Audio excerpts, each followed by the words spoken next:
cannot use this excuse anymore to say that our policies were good, but something's wrong at the pengililingan pelaksanaan. I say you cannot use that excuse. You are the government. You have to monitor. You have to make sure the civil servants implement what has been decided. You not sack the whole bloody lot of them. Excuse me for using that word. You see my point?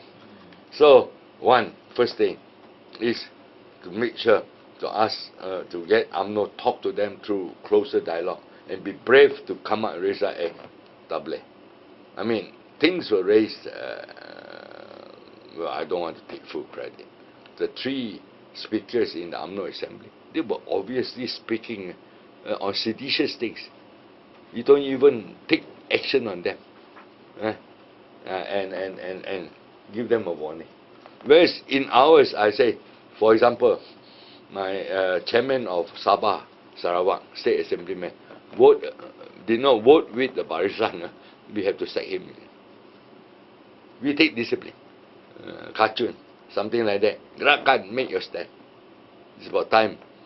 Gerakan also, if any UMNO fellows fall out of line, tell UMNO, make your stance. and discipline. Obviously, things like the late Zacharias, the close one eye, the side, all these bring shame. The bocor, perempuan pun bocor in Parliament. You must take action on them. Just speaking out of turn and creating. I've raised many times. I say, look, you see how I've seen how Kit Siang perform.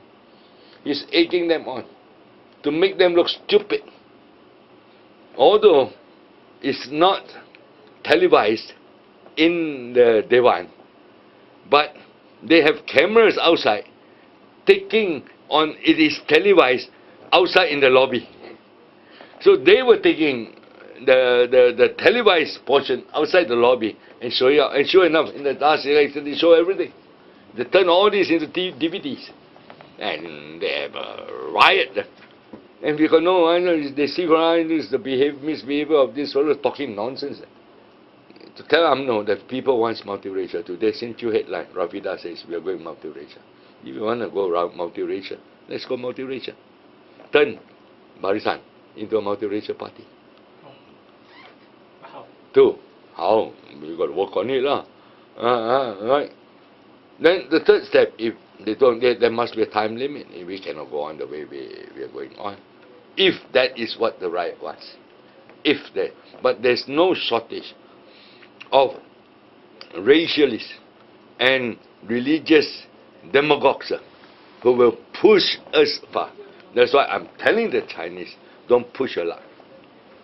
Using words like, we want equity, fair and equitable treatment, fair and just society. But non-Malays, you are not equal. In the Constitution, there are special rights for Malays. There's an official religion of Islam, and there's the institution of the sultans. These are not debatable, and these are not, how do you say, dimansurkan, removed. You do that, you're only giving chance for those who just love to bring up the racial and the religious issue. So as we have a new fresh of breath air, don't push your luck. There are certain things you must realize. So there will be some who doesn't understand the political situation. You say, wow, we're done well, better let's push. Do away with NEP, which is anggap is what? Perceived as a Malay policy, not a national policy. Pushing for too much against religion.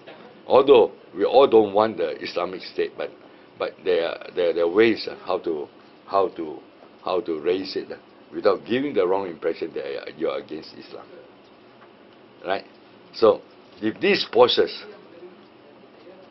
the non-UMNO parties within Barisan, push UMNO to a corner on racial line and sometimes even going overboard a bit. And if DAP pushes past too hard on the so-called Islamic State, this breath of fresh air of multiracialism, you may push these two to join together. And we are going back to the dark old days of racial and religious bigotry. Anything wrong? I think we should stand up and tell UMNO if we feel that UMNO has become complacent, arrogant, and too much of abuse of power and corruption. I think Gerakan has done wrong, no wrong. Penang, we managed Penang in the most transparent matter, as transparent, not most, as transparent as we could. There's not a hint of a scandal or abuse of power on Kosuku, and yet we lost our pens. Why? Is it Because of other things? Right? So I don't want to go for the blame game. Obviously, a lot of people are saying the same thing. UMNO must discipline the people, their own members, and not show arrogance. 2, we are talking as the UMNO elections come along. They're talking about money politics. Money politics. Mahathir used to, in his favorite way, show his disdain for that kind of money politics by saying, project, and stop asking for project. Instead of project, you call it project. I mean, as a doctor, I can understand his psychology, but his hands and feet are tight because the party is developing into joining the party for project. So you're saying. So this must change. Can they change? You tell me. You tell me. Are they changing? You tell me. But we all have eyes, and we are seeing things develop. Pakatan Rakyat seems to be doing and saying all the right things, and we are still fumbling with how to move forward. Whether the Prime Minister should stay or not. And who is going to take over? How long is the transitional period? You think the people are not watching? On one hand, this group of fellows which will whack them like hell is saying all the, of course, they are embarking on populist politics. How long they can sustain? Best of luck to them. But at least put our house in order. These are UMNO politics. But I can make my my observation to say you better solve it as soon as possible. If not, we are like a rudderless ship floating in the vast ocean. We'll be lost. Worse still, we'll be sunk. Not only lost, we'll be sunk. It's only Barisan that buys over opposition. Opposition don't buy over Barisan. Gone are those days. You think it's right to encourage katak politics? Is it right? I know in his haste, in his gian, I will go, and he's going to make mistakes. Watch it coming, man. Is it multiracial? Really? Or just opportunistic multiracialism? You tell me. I believe the people wants multiracialism. Are the political parties opportunistic multiracialism? You work it out.